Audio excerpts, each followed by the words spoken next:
નમસ્કાર.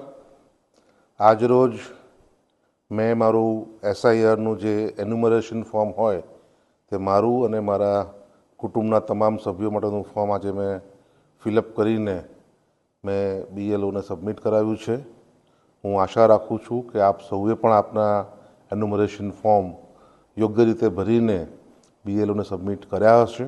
જો ના કર્યા હોય તો તાત્કાલિક આપ સબમિટ કરો. વધુમાં આપની સુવિધા માટે આ શનિ રવિ એટલે તારીખ 22 અને 23 બીએલઓસી એમના પદ્માનિત મતદાન મથક ઉપર સવારે 9 થી 1 દરમિયાન હાજર રહેશે. તો આપને કોઈ સમસ્યા હોય, કોઈ મૂંઝવણ હોય તો આપ આ બૂથ ઉપર જઈને પણ આપણે આપનું નિવારણ લાવી શકો છો. ફરીથી આપ સૌને મારી નમ્ર અપીલ છે, વિનંતી છે કે આપ આપનું જે એન્યુમરેશન ફોર્મ છે એસઆઈઆર અંતર્ગત તે ભરીને આપના બીએલઓને આપો. આપનું નામ મતદાર યાદીમાં સમાવિષ્ટ થાય તે આપ સુનિશ્ચિત કરો અને ભારતની જે મજબૂત લોકશાહી છે એના આપ ભાગ બનો. ધન્યવાદ.